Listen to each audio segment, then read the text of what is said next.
na tumeishi hapa.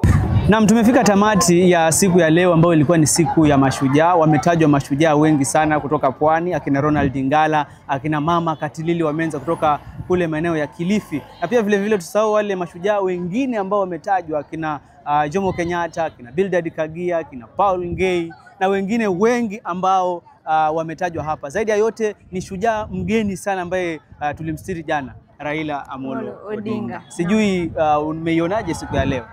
Na siku ya leo imekuwa siku ya kufana. Naam.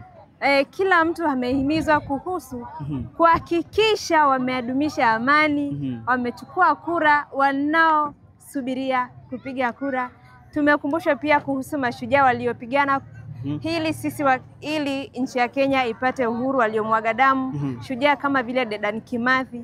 Pia kuna shujaa kama Wangari Maathai aliyekuwa mwanamke aliyepigania haki za mazingira sana. Kabisa. Na vile vile swala la usalama katika maeneo ya Kisauni ambapo kumesherekewa sherehe nzima hii ya mashujaa. Swala zima ambalo limehimizwa ni kuhusiana na usalama, na wamesema viongozi wa usalama ya kwamba usalama unaanza na mimi na wewe hapa nje. Useme kwamba hili haliwezi kufanyika mbele ya macho yangu. Kuona maudhi fulani yanafanyika, uko pale kuweza kuripoti ama kuweza kuenda katika kituo cha polisi kuweza kutoa habari zile za kusaidia jamii. Kumbuka, tukikosa usalama katika maeneo tunayoishi hatuwezi kufanya lolote. Mimi ni Rajab Juma na hii ni Dayo Radio.